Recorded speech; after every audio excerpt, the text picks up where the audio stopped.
Oke, selamat bertemu kembali di channel Dana Kristiawan Official, channel yang akan membantu Anda untuk go internasional dengan beasiswa atau scholarship, dengan fellowship, dengan research grant, pertukaran mahasiswa luar negeri, dan kesempatan lainnya.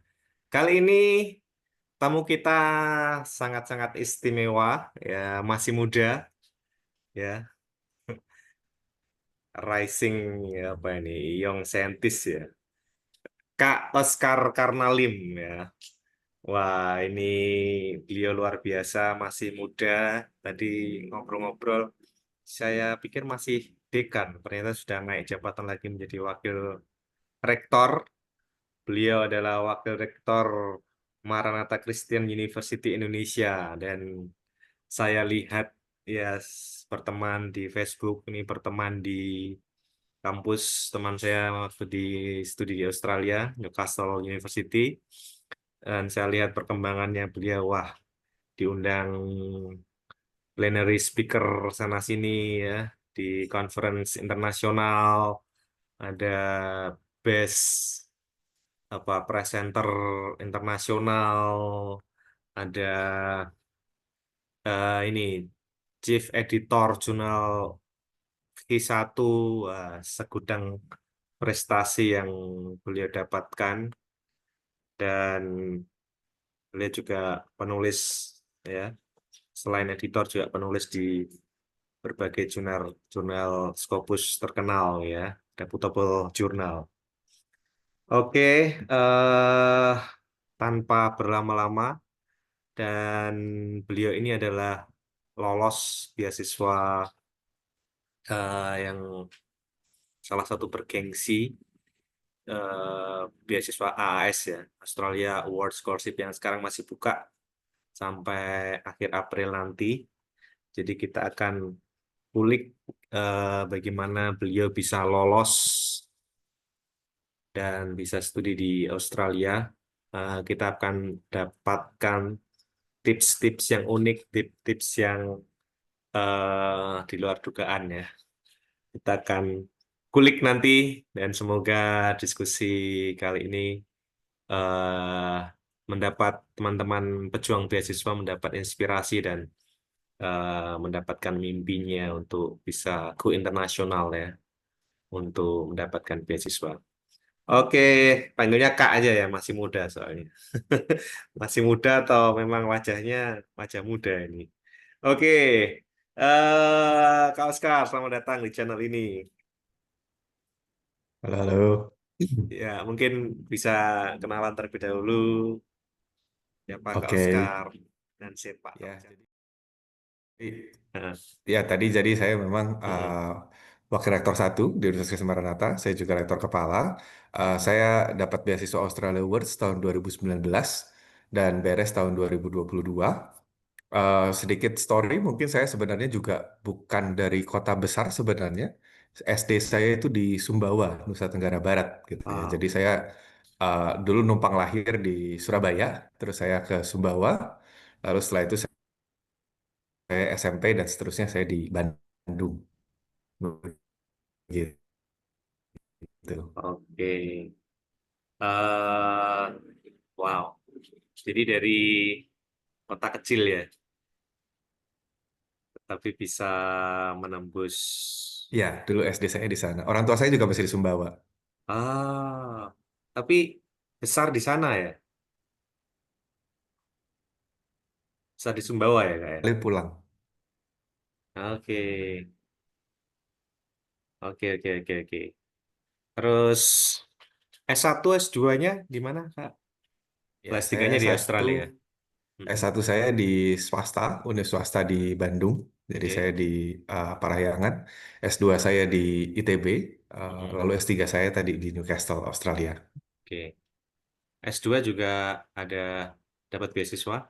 Ya, jadi waktu itu Hmm. saya setelah lulus sebenarnya eh, sebenarnya waktu itu saya belum pengen jadi dosen ya gitu. Cuman waktu itu saya mencari peluang S2 gitu ya. Terus kebetulan saya melamar juga jadi dosen luar biasa. Waktu itu dosen luar biasa tuh sebenarnya dosen tidak tetap ya sebenarnya bahasanya aja keren gitu ya dosen luar biasa.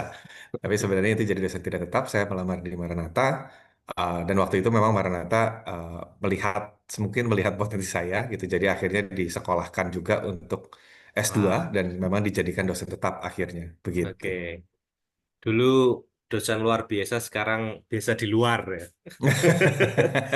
Saya lihat Facebooknya tuh sebentar di Jepang, sebentar di Iya. mana, sebentar di Amerika. Wow, Iya. luar biasa, luar biasa. Oke, Kak Oscar, mungkin bisa diceritakan ya bagaimana perjalanan mencapai Iya. apa AS, karena jujur nih ya, saya itu nggak rezeki di AS ya. Saya coba dari S S2 mungkin ya sampai S3 itu Mm-mm. saya hitung-hitung hampir 7 kali coba, ternyata nggak shortlisted ya. Rezeki saya di LPDP. Mm-mm. Oke, kira-kira apakah mulus-mulus perjalanan mencari beasiswa luar negeri ini, atau ya sekali tembak sekali, atau ada beberapa kali fail atau gagal, gimana Kak? Iya. Jadi sebenarnya ini diawali tahun 2016 ya. 2015, sorry, 2015. Hmm, Jadi waktu itu sebenarnya saya ingin S3, tapi oke, saya pengen S3 saya tidak di Indonesia gitu.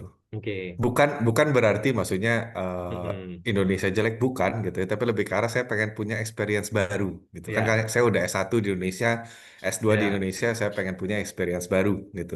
Toh ya. dibuktikan juga dengan saya selesaikan saya pulang juga ke Indonesia gitu ya. Mm-mm. Jadi waktu itu saya pengen dapat beasiswa, tapi waktu itu saya lihat saya sadar bahwa kalau untuk S3 terutama yang terpenting adalah penelitiannya gitu kan ya. Mm-mm.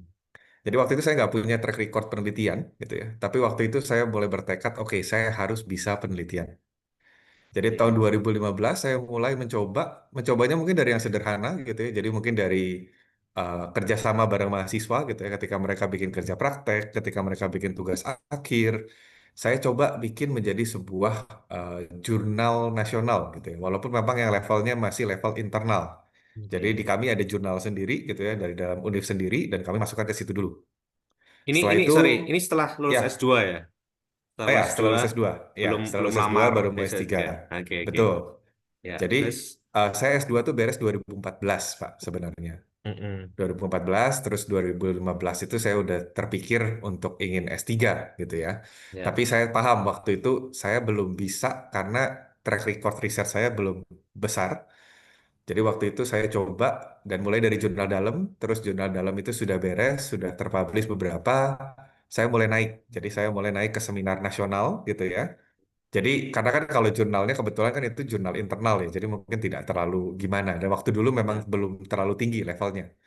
Jadi waktu itu setelah itu saya seminar nasional lolos, mulai pelan-pelan. Saya masuk ke jurnal-jurnal, bahkan sempat pernah itu jurnal internasional tapi tidak fokus gitu ya. Jadi saya coba Mm-mm. masuk satu situ dulu, Mm-mm. terus lama-lama lompat ke jurnal-jurnal mungkin yang Q4, Q3 gitu Oke. ya. Sampai terakhir di 2018 itu lolos untuk yang Q1 gitu. Wow.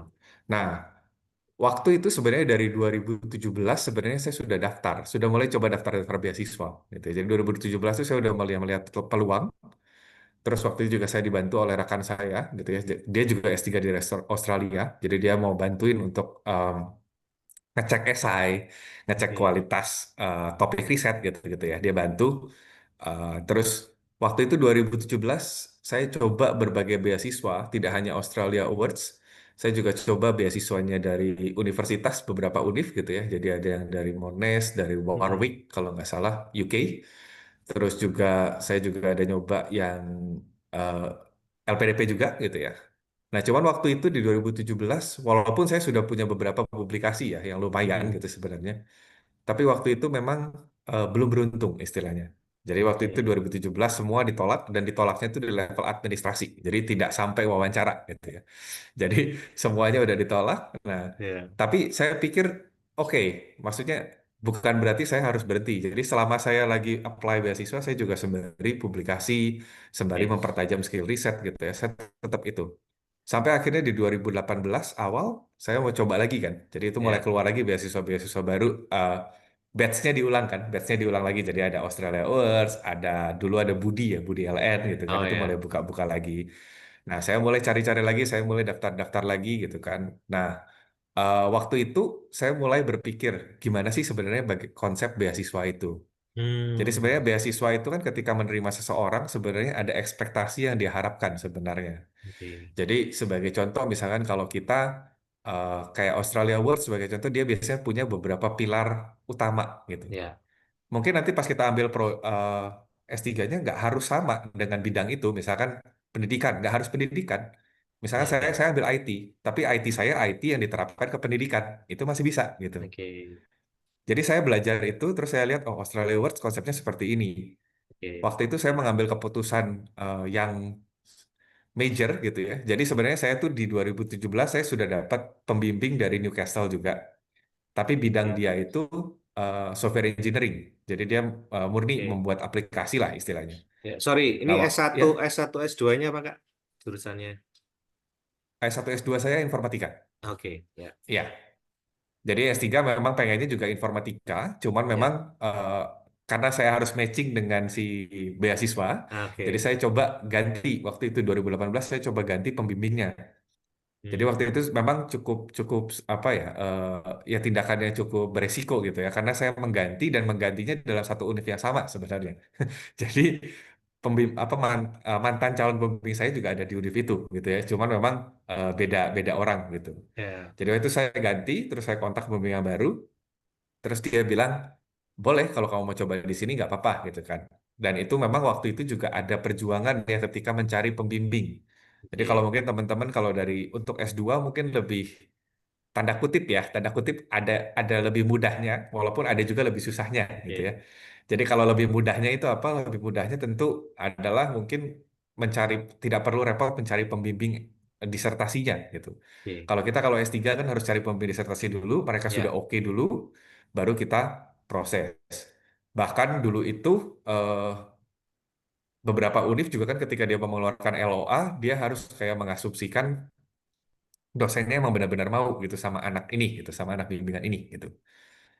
Jadi waktu itu saya dapat setelah mungkin saya kontak ada 5 kayaknya 5 orang di Australia, 5 dosen di Australia dan itu ada 2 yang membalas saya gitu ya.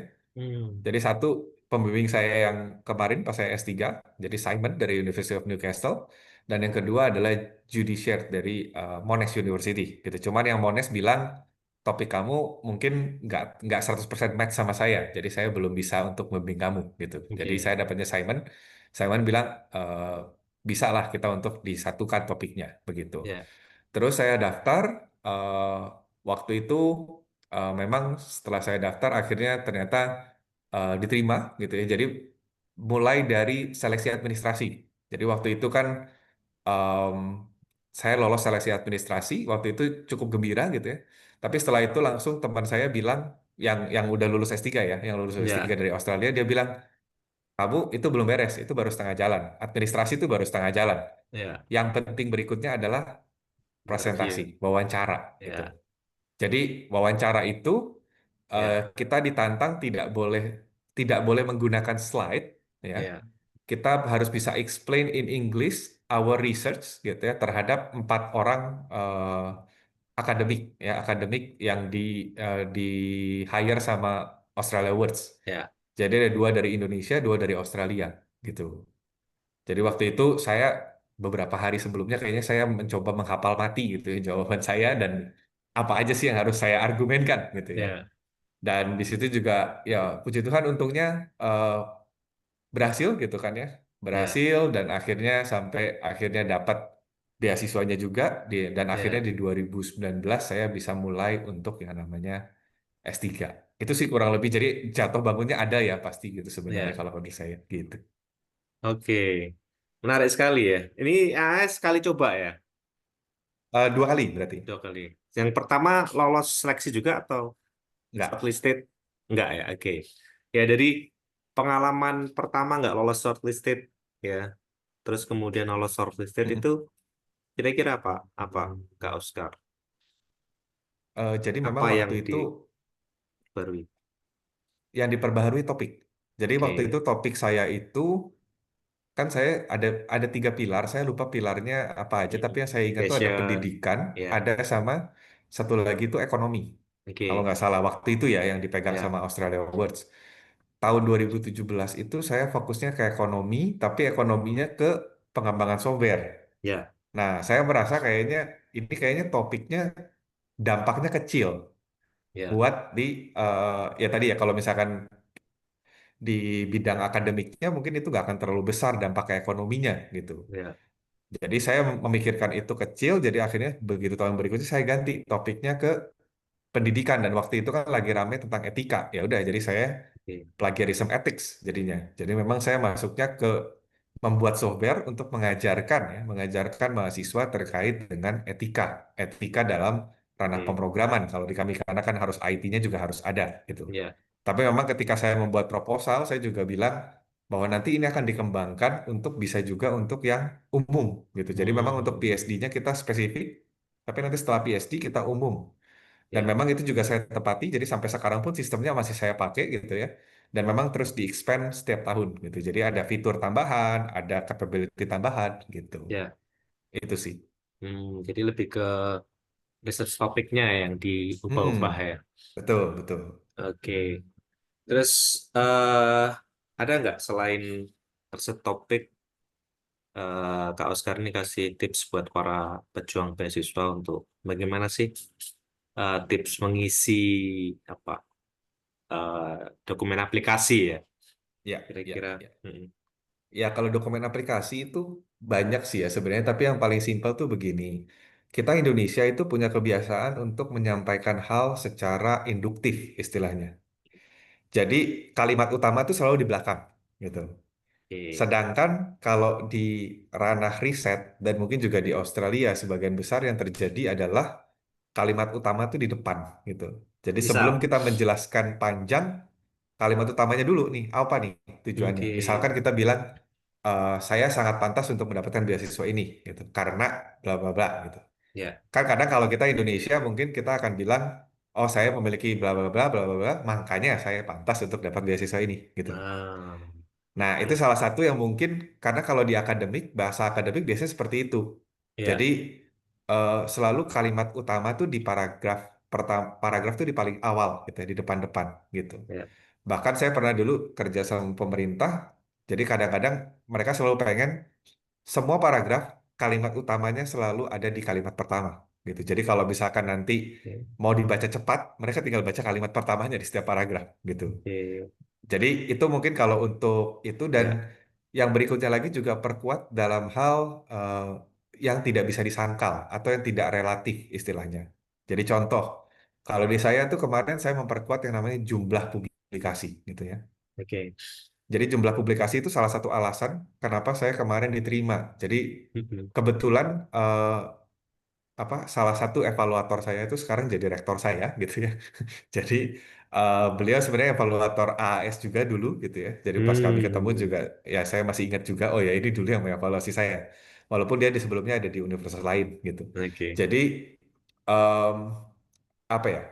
Salah satu alasan kenapa kamu diterima dulu adalah dengan karena yang lain tuh belum ngomongin yang namanya Scopus gitu ya. oke, Scopus Q1 Q2 kamu tuh sudah ngomongin itu gitu. ya, Terus yang lain tuh belum ngomongin yang namanya mungkin ya dampak risetnya gitu ya secara secara real gitu ya. ya, Kedepannya nanti kalau sudah lulus mau dipakai buat apa gitu ya. oke, Tapi kamu sudah melakukan itu. Dan kalau dihitung dengan kemarin kita di oke, Indonesia ada Sinta ya. Sinta itu waktu itu saya skornya di nomor 8 untuk yang Maranatha gitu. Jadi itu oke, juga salah satu yang dia dia highlight gitu. Jadi oke, dari antara semua kandidat kamu udah sangat aware dengan riset gitu dan kemungkinan besar oke. kamu pasti lulus gitu untuk S3-nya gitu sih. Kira-kira masih ingat berapa artikel yang sebelum Waduh, S3 ini? Kira-kira saya range-nya kurang-kurang ingat ya. Tapi kayaknya sekitar 20 atau 10, ya 30. 20-an mungkin ada ya. Tapi memang itu kan Mhm. collaborative work ya. Jadi saya juga Ya, dibantu beberapa teman saya juga. wow. Mahasiswa juga berperan erat Oke, gitu ya. Walaupun tentu kalau mahasiswa yang bikin dia yang di depan gitu ya, saya di ya, belakang gitu. Tapi oke, itu juga membantu dari sisi jumlah gitu ya. ya. Itu sih mungkin kalau kalau tapi mungkin juga jangan hanya kuantitas ya, juga mungkin perlu diingat juga kualitas kalau mungkin S3 terutama ya. Ya, Jadi ketimbang kita publish banyak tapi mungkin tanda kutip jurnalnya tidak dikenal oleh mereka, lebih baik kita oke. publish satu tapi dikenal sama mereka. Misalkan oh Ya, jurnal eh, of academic integrity misalkan. Oh, dia dia sangat tahu itu ya sudah, itu cukup sebenarnya. Tapi ya. kalau tidak bisa ya minimal jumlah gitu sih. Oke.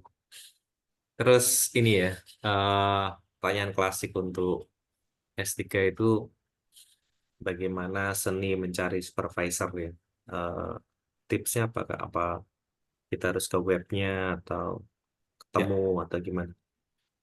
ya, jadi cari supervisor ini biasanya saya ngelakuinnya pakai Google Scholar. Kalau saya Oke, kebalik, jadi saya pakai Google Scholar, terus saya cari dengan keyword yang saya mau. Waktu itu saya oke. pakainya programming plagiarism kalau nggak salah gitu ya. Mm-mm. Terus kalau nggak salah Google Scholar itu ada fitur untuk dia melihat scholar profile yang mencantumkan itu sebagai expertise mereka atau paling tidak Oh, ada di banyak publikasinya gitu. ya, Jadi saya pakai Google Scholar Search biasa, saya lihat ada nama siapa yang sering muncul, terus saya juga pakai tadi ya, pakai yang Scholar Profile gitu. Waktu itu memang ketemu lima yang tadi saya bilang, mm-mm. yang saya hubungi satu persatu. Memang dari lima itu yang bales hanya dua, Ya, yang satu bilang tidak bisa, yang satu bilang oke. Dan sebenarnya yang bilang oke-nya juga itu waktu itu telat. Jadi dia lupa balas sebenarnya pertama. Jadi saya udah apa? Saya udah berpikir wah kayaknya dia nggak akan ini ya. Cuman waktu itu sudah mendekati deadline terus saya iseng email ulang gitu ya. ya, Email ulang ini apa? In case you miss it gitu kata kata saya. Dan ternyata memang dia lupa. Jadi kata dia saya sudah mau balas, cuman entah kenapa saya lupa. ya, ya, ya, ya, ya. Baru ya, ini teman-teman, ini satu tips baru ya untuk mencari supervisor, bisa coba scroll dulu. Ini agak beda dengan saya ya. Saya langsung ke website-nya cari. Ya. Ini ide bagus juga ya. Ke Google Scholars kemudian bisa masukkan kata kunci research interest teman-teman di situ, ya bisa muncul tokoh-tokoh dan expertise-nya. Oke, Ya, jadi cuman betul. kirim ke 5 calon supervisor ya. Ya, ya. Wow, Jadi langsung. memang sebenarnya kan kalau nggak tahu sih kalau saya melihatnya kalau S3 itu kan memang kita tuh kan berarti kan harus melihatnya lebih ke arah ke apa pembimbingnya siapa gitu. Jadi makanya saya Ya, kemarin nyarinya di Scholar. Sebenarnya di web juga nggak salah gitu karena saya rasa juga web juga baik karena setelah saya ketemu kandidatnya juga saya confirm lagi di webnya gitu ujungnya gitu ya. Jadi oke, cuman memang saya mengunci itunya setelah saya dapat dapat nama-namanya dulu nih siapa nih yang memang saya mau ambil gitu. oke, oke, ya. eh Luar biasa ya. Terus ada nggak, misalnya tadi kan kuat sekali nih ya akademisnya sampai 20 publikasi. Unsur-unsur lain di luar akademis yang ditonjolkan di dalam lamaran itu ya, misalnya leadership atau Oke. eh, apa sosial atau apa. Jadi kalau beasiswa itu tadi kita Hmm, perlu tahu motif mereka ngeluarin beasiswa apa sih gitu. Dan oke, itu mungkin bisa kita kembangkan. Jadi maksudnya kita bisa ngambil dari situ, walaupun jangan bohong juga ya gitu. Jadi ya, sesuaikan juga dengan apakah itu biasa realistis atau tidak gitu. Jadi contoh kan salah satu alasan kenapa keluar beasiswa kan adalah memperkuat relasi ya antar dua ya, negara sebenarnya ya kan. ya, Jadi kalau Australia Wars itu kan berarti dia memperkuat relasi Indonesia dengan Australia. Maka ketika nanti ketika saya membuat proposal, saya akan memframekan gimana caranya supaya itu nanti bisa benefit dari ya, hubungan Indonesia Australia. Misalkan, oh karena ini pendidikan ranahnya mungkin nanti pulang kita bisa mungkin kolaborasi bikin sistem yang memang akhirnya nanti diimplementasikan di dua negara. ya, Memang itu nggak gampang ya ngomongnya ya saya juga belum sampai gitu ya. Tapi itu bisa menjadi salah satu goal yang pengen kita buat gitu ya. Terus mm, kayak misalkan nanti kalau saya kembali, apakah saya akan kembali ke Indonesia atau tidak? Itu juga harus ya, dijelaskan. Karena kalau ya, beasiswa kan mereka pengennya kita kembali gitu kan. Kita mm, kembali lagi ke Indonesia, kita berkontribusi secara lebih di Indonesianya. Nah, itu mungkin yang perlu kita highlight. Jadi nggak bisa cuman topik bagus, oke, tapi topik bagus itu biasanya mereka juga akan melihat dampaknya apa ke Yes. Indonesia, dampaknya ke Australia apa. Itu kalau Australia Awards ya, gitu. Ya. Wow. Oke, tadi disinggung tentang topiknya tentang apa IT dan eh, etik ya, Ya. etik integrity. Eh, Kenapa memilih itu? Apakah penelitian sebelumnya nyambung atau karena ini saja? Gimana, Kak? Jadi sebenarnya topik saya tuh dulu paper pertama yang internasional itu terkait deteksi plagiarisme ya dengan menggunakan software. Jadi Hmm, sebenarnya di situ sendiri sudah ada dua bidang gitu ya, ada software engineering, ada juga dikaitan dengan ethics ya. Walaupun ya, ethicsnya hanya dilihat dari sisi praktis, karena kan kita sisinya teknikal ya gitu. ya. Nah, waktu itu memang saya berpikir pertama itu memang saya mau ngambilnya di software engineering karena memang itu kan Mm-mm. bidang saya juga gitu ya. Cuman memang saya juga punya ketertarikan dengan yang namanya etika. Bahkan kalau sampai sekarang pun, kalau teman-teman cari saya di internet pun, banyaknya malah ethics AI malah Ya, sekarang gitu kan ya. Jadi ya, yang keluar-keluar tuh terkait tentang gimana sih cara menghandle AI di pendidikan, terus ya, bagaimana meningkatkan AI literasi gitu ya. Jadi ya. memang ada interest juga ke sana. Jadi memang juga harus dipastikan teman-teman jangan sampai mengambil topik yang sesuai dengan kebutuhan beasiswa tapi tidak sesuai dengan teman-teman gitu ya. Ya, Itu juga bahaya gitu ya. ya, Harus cari titik tengahnya. Kira-kira ya, apa nih yang ya, bisa ditengahi yang sampai nanti karena gini PSD itu long run ya. Mungkin Mas ya. Dana juga tahu ya long run dan Nafas panjang. iya, kalau kita nggak suka ya ya percuma. Bahkan nanti bisa jadi malah nggak lulus-lulus gitu kan. Ya, dan Gitu sih. tersiksa. Betul, makanya. Oke. Tapi sempat nanu nggak menuliskan leadershipnya. Biasanya kan gaya AS ini ya akan dilihat Menuliskan apa?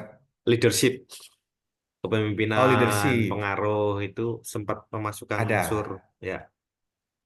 Ada, tapi itu bukan menu utama. Jadi kalau di saya menambahkan juga. Mm-mm. eh, jadi sebenarnya tergantung ya. Kalau topik teman-teman memang nanti ada terkait dengan leadership change atau transformational change, mungkin Oke, leadernya akan lebih berdampak ya. Waktu itu saya ingat saya pas apply pun saya hanya sebagai dosen biasa ya. Jadi ya, saya belum punya jabatan, belum punya belum punya ya maksudnya belum punya kesibukan-kesibukan yang lain juga gitu. oke, ya. eh Sekarang ini tentang interview Kak Oscar. Mm-mm. Di waktu shortlisted, kemudian dipanggil untuk interview, itu gimana? Harus ke Jakarta ya? Ya, Kemudian jadi mm, mm-mm. Terus berapa lama itu interviewnya? Menegangkan nggak? Berapa empat orang di interview itu? Terus tipsnya gimana? ya waktu itu Mm, eh, saya pokoknya waktu itu intinya saya berserah pada Tuhan gitu ya. Terus saya giving giving my best gitu ya. ya, Maksudnya saya sudah dalam mindset saya begini. Kalau saya gagal, pasti Tuhan punya tujuan lain gitu ya. Istilahnya begitu ya. oke, Terlepas kepercayaan kita apapun ya. Tapi saya rasa kita ya, semua punya prinsip yang sama. Dan waktu itu saya mempersiapkan yang terbaik gitu kan. ya, Jadi saya selalu prepare for the best tapi expect for the worst gitu. Saya selalu harus siap-siap seperti itu. Tegang pasti gitu ya. Jadi waktu itu memang kan kita ada di IALF ya kalau nggak salah di situ ya. Jadi ya, kayak tempat les-lesannya tapi khusus yang memang Australia punya lah gitu. ya, Jadi kami memang dan pressure-nya lumayan gitu kan karena masuk tuh langsung ada dua dua dosen dua akademik Indonesia sama dua akademik Australia Australia. dan mereka akan bertanya dalam bahasa Inggris gitu ya. Dan kita juga nanti akan diminta presentasi 10 menit terkait dengan topik riset kita gitu. Mm-mm. Jadi intinya kalau kita grogi ya habislah karena kan harus presentasi 10 menit ya. Ya, Presentasi 10 menit kalau udah AE ya bubarlah ke belakang gitu kan. Apalagi kan kita pesaingnya juga banyak gitu ya. Jadi bukan ya, bukan mudah juga gitu. Di situ deg-degan gitu kan. Tapi ya saya pikir ya sudah pokoknya saya ngelakuin yang terbaik. ya, Eh, Dan kalau teknik sih biasanya ngambil apa sebelum masuk ambil napas panjang dulu jadi supaya lebih tenang gitu ya. Terus Oke. mungkin ya tadi ya kita sudah memikirkan kalau nanti amit-amit nggak masuk itu bakal gimana gitu. Jadi lebih ke arah Ya. kita akan berpikir, oh kalau nggak masuk pun kita bakal baik-baik saja. Jadi dalam artian supaya tidak Ya. tertekan. Karena kadang-kadang kalau kita udah sangat kan biasanya kalau kita di kehidupan kalau decisive things sangat merasa wah jadi tertekan ya karena kalau gagal mati nih saya nih gitu kan Ya. gitu sih. Karena Itu itu sih kalau dari saya. ya ibaratnya udah satu langkah lagi gitu ya. Betul, betul. Sangat dekat. Itu apa juga Mm-mm. eh, latihan-latihan dengan teman Mm-mm. atau gimana? Ya, jadi saya waktu itu memang latihan di rumah ya, tapi latihan sendiri. Jadi latihan sendiri, terutama yang presentasi. Karena kan kalau S3 tadi harus presentasi risetnya. Jadi saya presentasi, latihan, terus saya timing. Jadi, oh ini benar nggak 10 menit? Oh ya, kurang, tambahin lagi. Oh ini kalau Oke. kecepatan atau gimana, itu nanti saya timing. Bahkan dulu eh, senior saya pernah bilang direkam. Jadi saya di awal-awal pernah saya coba rekam, terus saya dengerin lagi. Jadi saya lihat, oh ya ada kurang apa gitu. Itu Oke. sih. Oke, untuk 10 menit ini apa yang ditonjolkan kira-kira? Jadi yang ditonjolkan itu sebenarnya dari, ya sama seperti kalau kita presentasi di conference ya. Jadi yang ditonjolkan itu adalah keunikan riset kita, Oke. urgensinya. Perlu diingat keunikan tidak sama dengan urgensi gitu ya. Jadi Ya. unik bukan berarti bermanfaat kadang-kadang. Jadi kita harus Ya. bisa fokus ke manfaatnya gitu ya. Jadi ini Iya. tiba-tiba apa sih gunanya apalagi kalau bisa direlasikan dengan Indonesia, Australia gitu kan ya. Ya. Terus juga kita harus pikirkan metodenya gimana dan sampai mungkin evaluasinya. Walaupun mungkin nanti pas datang diubah lagi gitu ya. Tapi Ya. minimal kita sudah ada draft awal nih, idenya Ya. kira-kira mau kayak gimana. Timeline juga kalau memang bisa itu juga bagus. Jadi misalkan oh saya bilang oh tahun pertama saya studi literatur, tahun kedua development, tahun ketiga pengujian misalkan. Nah, itu harus ada juga gitu. Oke. Terus menurut menurut Kak Oscar itu uniknya apa dari riset Kak Oscar ini dan urgensinya apa? Kenapa harus ini dilakukan riset ini? Ya, jadi kalau di saya itu uniknya memang adalah kan kalau kita kebanyakan plagiarisme itu pendekatannya adalah pendekatan yang sifatnya hukuman gitu. Jadi Hmm. memang kita sangat banyak sekali plagiarism detector kan ya, plagiarism detector, terus rata-rata mereka dipakai terus untuk menghukum gitu. Nah, saya mengambil pendekatan lain gitu kan. Saya Ya. buat mirip dengan plagiarism detector, tapi tujuan saya bukan buat menghukum, tapi mendidik. Jadi Oke. ketika mereka ngumpulin tugas gitu ya, sebelum mereka beres sampai deadline, mereka akan dikasih kira-kira informasi dulu. Ini sebenarnya punya kamu itu eh, kemungkinan nyontek atau enggak gitu. Dengan harapan Oke. kalau dia nyontek dia berbenah diri ya gitu sebenarnya. Tapi Oke. memang itu kami lakukan dengan beberapa adjustment. Jadi kayak misalkan deteksinya tidak boleh sebagus deteksi plagiarism detector. Karena kalau Ya. deteksinya sebagus itu kan nanti dia bisa belajar buat buat tidak ketahuan nyontek ya kan gitu. Terus kayak misalkan apalagi ya kita tidak berbasis pada semua tugas gitu ya. Jadi misalnya kita hanya yang saat itu dikumpulkan saja yang kita pakai untuk pembanding.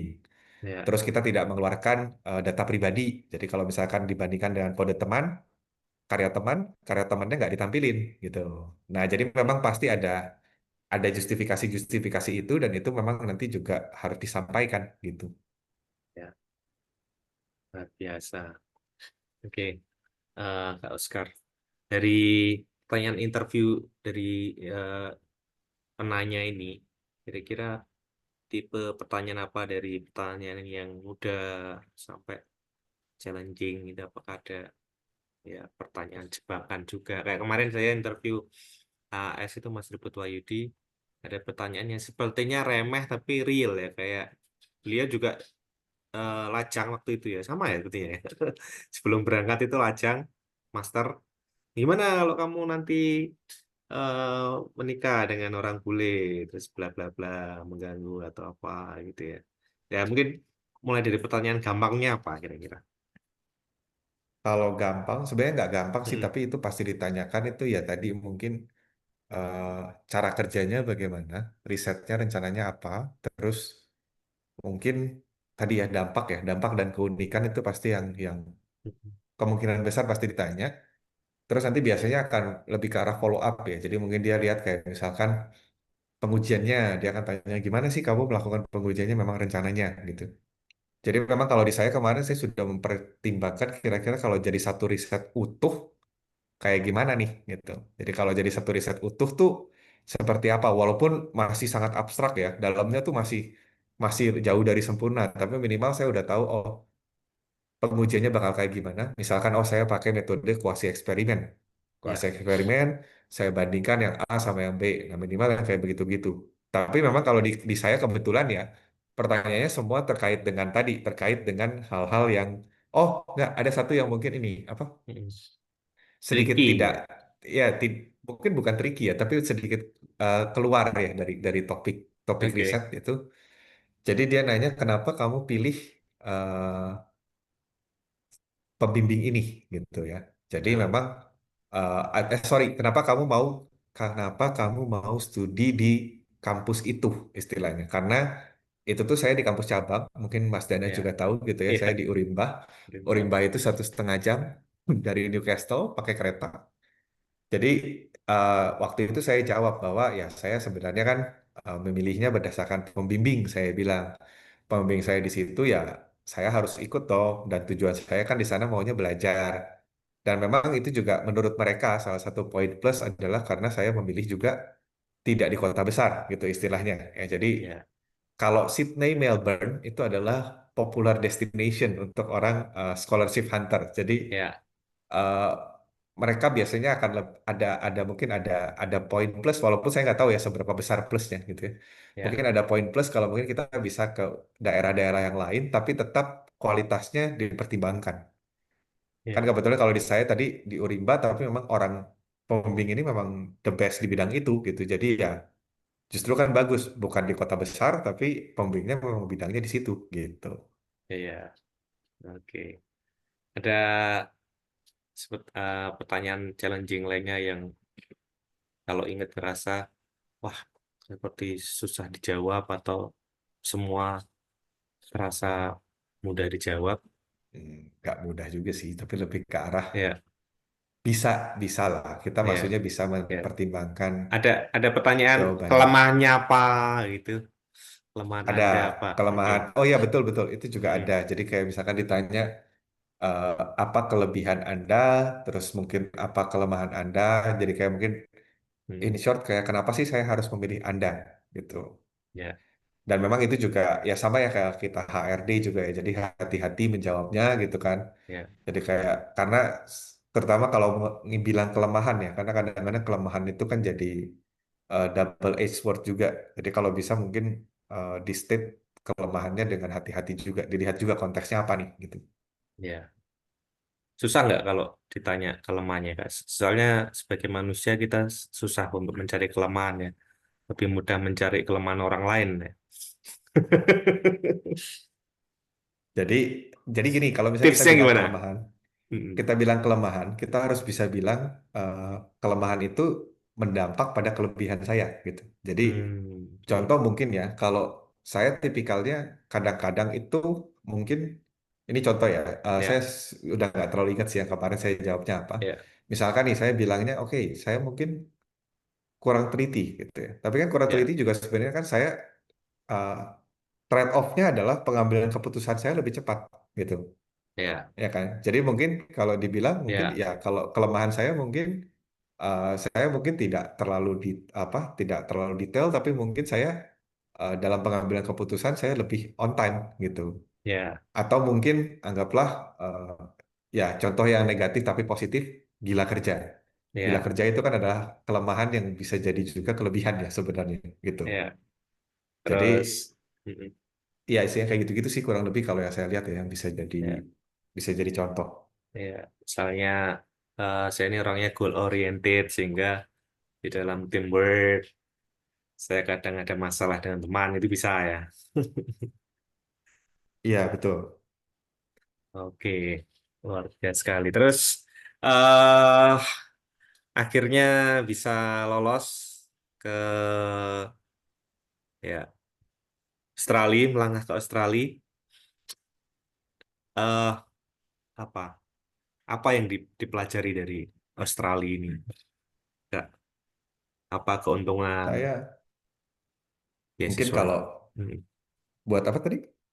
Keuntungan beasiswa beasiswa ini apa ya? Oh, Mendapatkan beasiswa. beasiswanya. Ya, Jadi salah satu alasan kenapa saya pilih Australia Awards adalah em, pertama dia cover semuanya. They cover everything gitu ya. Jadi ya, everything you can think of, they cover it gitu ya. Jadi dulu itu pertama sebelum kami ke Australia, kami ada namanya pre-departure training.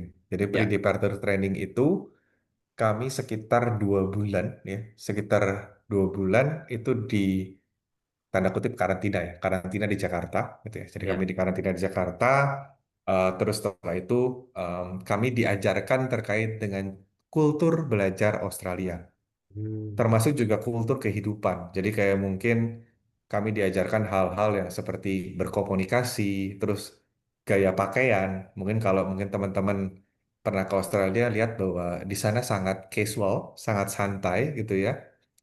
Bahkan pembimbing saya pun dia keluar ruangan pun nggak pakai sendal gitu ya. Jadi dia telanjang kaki gitu ya. Tapi memang dia sangat santai. Terus ngajar Ya. tuh pakai celana pendek.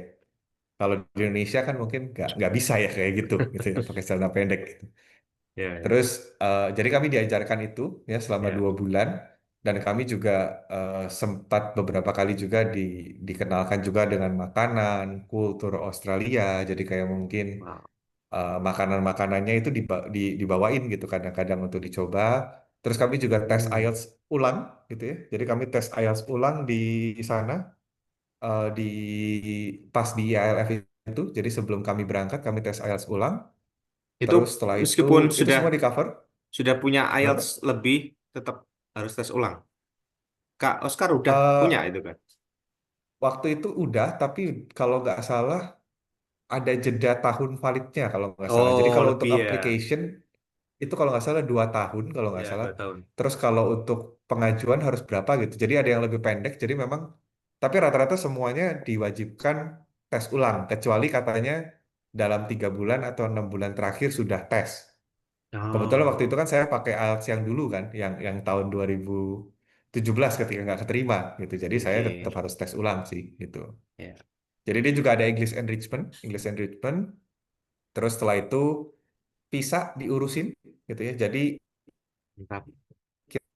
kita nggak perlu pusing gimana cara ngurusnya. Kecuali kalau mau bawa keluarga ya. Kalau mau bawa keluarga berarti harus tambah ekstra ngurus dan ekstra duit ya, karena harus ada asuransi gitu ya. Ya, Terus setelah itu kami ditaruh di Australia. Oh ya, kalau untuk S3 bahkan mereka ada 2 minggu Research Enrichment Program istilahnya. ya, Jadi PhD extension kalau bahasa mereka. Itu jadi khusus untuk orang-orang yang ngambil S3. Mereka dididik lagi selama 2 minggu, tapi fokusnya ke penelitian mereka. ya, Jadi kayak bagaimana sih cara melakukan riset yang baik dan benar gitu. ya. Terus apa sih yang harus dihati-hatikan gitu kan. Terus nanti kita bikin poster, bikin apa gitu ya. Mirip lah kayak kita kalau workshop workshop sebelum S3. Oke. Setelah itu nanti mereka pesankan tiket gitu ya, pesankan tiket. Oh ya, selama pre-departure itu kami juga diberikan uang jajan gitu ya. Jadi kami Gaji ya, diberikan biaya hidup istilahnya. Karena ya agak besar juga tapi cukup lah. bisa bisa nambah-nambah lah gitu ya, Ya, nambah-nambah uang inilah. Terus eh, kami diberikan tiket pesawat ke Australia dan pulangnya juga, jadi nanti pas beres juga itu dibelikan. ya. Dana Terus research, dana research. dana riset juga kami bisa ada, jadi ada mereka juga punya eh, dana khususnya kalau nggak salah yang bisa kita apply juga. Terus itu ketika kami di Australia, univ-univ Australia juga punya enrichment program lagi. Jadi kayak kayak mirip kayak pre-departure training, tapi ini Hmm. khusus di univ tersebut dan dengan teman-teman dari luar negeri yang lain yang Ya, juga keterima sebagai Australia Awards awardee. Jadi ya, waktu itu kemarin saya sama beberapa teman dari Afrika, Filipina gitu ya, Thailand gitu ya. Kami semua dalam satu batch. Kebetulan kalau Newcastle ini tidak apa hanya sekitar 15-an kalau nggak salah waktu itu ya angkatan itu. hmm, ada sekitar 15-an orang dari beasiswa Australia Awards. Dan di situ kami ada enrichment program kayaknya sekitar 2 minggu ya, 2 minggu sampai sebulan, saya lupa. Ya. Ya pokoknya sekitar segituan. Nah setelah itu baru kami dilepas. Dan Wow. di situ tuh sudah ada kayak PIC, jadi beberapa univ tuh punya PIC khusus Global Engagement Team bagian Australia Awards. Ya. Jadi em, mereka tuh memang fokusnya untuk anak-anak yang keterima Australia Awards, mereka bantu di sana. Walaupun memang Ya. sekarang mungkin kan ya karena kondisi ekonomi ya mungkin ada beberapa yang digabung ya dengan Global Engagement Team yang umum gitu ya. Itu mah wajar ya gitu. Cuman Mm-mm. saya rasa itu sebuah tindakan yang baik gitu kan. Terus juga mereka juga apa ya kayak memberikan guideline juga kayak misalkan buka akun bank gitu kan.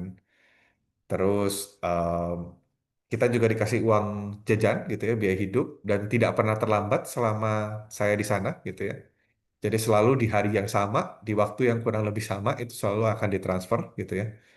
Terus juga apalagi ya, sebenarnya kita juga punya jatah pulang kampung sebenarnya kalau Australia Awards itu.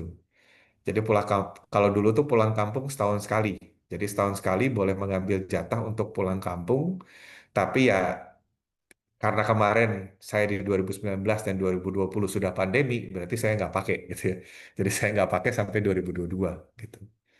Dan setelah beres S3 pulang, kita ada namanya saya lupa ya nama nama kerennya apa. Jadi seperti kayak program yang mengumpulkan semua awardee yang lulus pada tahun itu. Gitu. Hmm. Itu Nah. 3 hari di hotel dan itu juga dibayar semua sama Australia Awards gitu kan. Terus setelah itu juga kita masih ada eh, networking event ya, networking event. Jadi kayak setahun biasanya ada 2 kali, 3 kali di setiap kota tuh mereka punya networking event. Jadi kita bisa datang ketemu sama alumni Australia Awards yang dari berbagai angkatan. Dan biasanya Oke. mungkin kayak mereka nyewa kafe, nyewa apa gitu ya. Nanti biasanya ambasadornya juga kadang-kadang datang sih. Ambasadornya datang buat Oke. nyalamin. Walaupun itu juga tidak terbatas hanya Australia Awards, tapi juga itu lebih ke arah Australia Alumni kalau nggak salah. Gitu. Oke. Ya. Terus ini Kak, pertanyaan terakhir ya. Eh, Manfaat apa Kak Oscar ini bisa efeknya apa ketika kuliah di Australia gitu. Manfaatnya Lulus mungkin PhD Australia.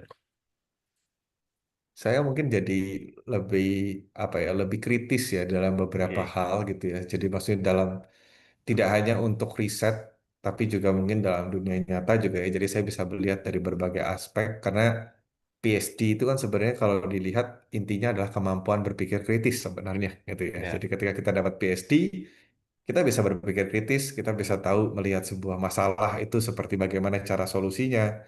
Itu Ya. juga alasan kenapa PhD yang bidang A sama bidang B tetap gelarnya sama PhD gitu. Karena mereka yang mereka kejar adalah filosofinya, kemampuan Oke. berfilosofi, kemampuan berpikir secara kritisnya. Dan itu memang Ya. saya pakai juga di kehidupan sehari-hari gitu ya. Dan itu juga sebenarnya ketika saya ke Australia juga membuka pandangan gitu ya, membuka pandangan hidup saya gitu ya. Jadi mungkin eh, bagaimana cara menangani perbedaan, terus bagaimana cara Oke. menyatukan gitu kan dan sebagainya. Karena kan kalau dilihat di Australia itu sangat multikultur Ya. dan mereka sangat appreciate one another gitu. Jadi sebenarnya ya kita mau dari manapun, dari kultur manapun, dari daerah manapun, dari suku manapun, mereka tetap open gitu kan dan Ya. mereka juga tetap menganut yang namanya friendly ya. Jadi tetap akan ramah gitu. nggak Ya. nggak ada istilah karena berasal dari mana jadi mungkin dimusuhin gitu nggak, dan itu Ya. saya belajar sebagai hal yang mungkin bagus ya untuk kita, eh, ya jadi tidak boleh ya tidak boleh terlalu gimana juga kita harus melihat secara objektif semuanya gitu. Ya. Oke. Mungkin pesan terakhir dari Kak Oscar untuk para pejuang beasiswa ini mungkin bisa disimpulkan tiga kunci dari Kak Oscar. Kira-kira kalau boleh dipersingkat tiga kunci apa ini Kak dari diskusi diskusi kita ini untuk para pejuang beasiswa ini untuk menggapai cita-citanya, Kak Oscar. Oke, jadi pertama ya jangan merasa kita kecil. Jadi kadang Oke. kita tuh punya imposter syndrome. Jadi kayak kita merasa, ah siapa sih saya gitu ya. Dan Mm-mm. saya selalu sekarang mindsetnya adalah coba dulu aja gitu. Tapi bukan berarti nggak berusaha ya. Jadi coba dulu aja tuh bukan berarti asal apply selesai itu Ya. bukan juga gitu ya. Tapi kalau ada kesempatan coba, tapi coba dengan serius gitu. Oke. Jadi kalau mungkin tadi juga kan Mas Dana bilang kalau mungkin lihat di media sosial saya kemana-mana gitu kan. Mm-mm. Itu pendanaan kan tidak semuanya dari Maranatha, bahkan sebagian besar bukan dari Maranatha gitu, karena pendanaan itu dari luar gitu. Ya. Nah, itu yang terlihat mungkin paling cuma 10-15%. Tapi Oke. sebenarnya 85%-nya itu sebenarnya reject gitu. Jadi sebenarnya ketika Ya. kita apply something ya, Ya. memang lebih banyak potensinya ke reject. Tapi selama kita berusaha yang terbaik, dan kadang ada yang nggak disangka-sangka gitu. Ya. Jadi ada yang malah kita yakin keterima, malah nggak keterima. Ada yang hal yang kita rasa kayaknya nggak mungkin keterima, malah keterima gitu. Iya, iya. Jadi waktu itu yang saya sedikit tidak nyangka itu waktu tahun kemarin saya apply buat eh, computing top 30 early career ya, Ya. early career profesional gitu ya. Itu dari US. Saya udah berpikir, wah ini kan kalau profesional mungkin mereka akan milihnya yang kerjanya di kantor kayak Google dan sebagainya. Nggak akan mau Ya. lah kalau misalnya yang di universitas. Tapi ternyata surprisingly saya dapat gitu. Saya itu Ya. waktu itu saya itu kalau dari urutan semua aplikasi saya merasa itu paling mungkin Ya. 50-50, kecil lah presentasinya untuk dapat gitu. Ya. Tapi dapat juga gitu dan ternyata mereka melihat juga dari kemampuan mungkin ketika saya sudah jadi dekan, terus saya juga punya ada riset-riset itu ternyata dia lihat juga. Jadi Oke. kadang mungkin ada hal yang kita merasa kayaknya itu nggak akan dipertimbangkan, tapi ternyata Ya. dipertimbangkan. Jadi jangan jangan menyerah gitu, ya, jangan menyerah dan jangan jangan melihat kita kayaknya kecil, kita kayaknya kalah lah dengan orang-orang di luar sana gitu. Ya. Coba dulu aja kalau memang Tuhan kasih ya pasti kasih gitu ya, nggak akan kemana-mana gitu. Dan Oke. selalu yang kedua juga always do your best gitu ya. Jadi jangan karena konsepnya adalah semua dicoba, jadi ya dicobanya apa adanya. Hmm. Jadi ketika kita doing something lakukan itu dengan sepenuh hati gitu. Jadi jangan jangan Ya. mungkin cuma sekedar asal bikin gitu. Saya kalau bikin Ya. aplikasi untuk hibah, saya kalau bikin aplikasi untuk yang tadi award, bikin aplikasi untuk mungkin bisa dapat kayak program, misalnya program ke apa jadi fellow gitu ya, fellowship dan Ya. sebagainya. Itu saya bisa spare mungkin seminggu, kadang saya bisa spare 2 minggu gitu kan untuk buat Oke. narasi esainya gitu. Dan Oke. kalau gagal ya sudah, saya nggak bukan bukan yang langsung jadi depresi dan sebagainya nggak juga gitu. Ya. Jadi kalau dihitung tadi memang ya apa jangan jangan merasa rendah diri. Terus setiap ada kesempatan coba dulu aja Hmm. gitu kan. Tapi coba dulu aja ini yang terkait dengan yang ketiga. Jadi coba dulu aja tapi dengan sungguh-sungguh. Jangan Ya. coba dulu ajanya dengan asal yang penting dicoba gitu. Ya. Itu sih kalau dari saya. Wah, luar biasa sekali. Ini saya juga dapat insight baru ini. Saya kadang kalau eh, apa coba itu juga 1 hari sebelumnya, wah, salah itu ya kak ya. Tergantung sih kalau mungkin untuk ya tadi kita apakah kita kalau yang kayak tadi kayak mungkin hal-hal yang besar yang kita mau coba mungkin ada baiknya lebih lebih Ya, panjang lebih waktunya gitu. lebih matang ya disiapkan ya. Ya, Heeh. termasuk kalau ya dari pengalaman Kak Oscar nih gagal di apa aplikasi pertama coba lagi gitu ya Ya. dengan strategi yang baru. Termasuk saya ini nanti Mei ke Amerika Kak untuk fellowship, humor fellowship. Nah itu sempat gagal juga. Terus Oh, kedua oke. apply lagi, gagalnya diwawancara. Penasaran Mm-mm. apply lagi terus interviewnya bilang, loh tahun lalu kamu daftar ya? Kok kita bisa reject kamu? Nggak tahu. Karena mungkin itu interviewnya malam kan.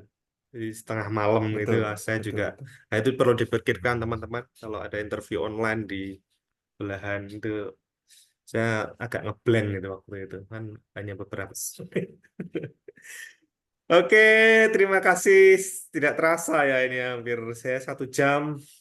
Luar biasa sekali insight-insight baru dari Kak Oscar pengalamannya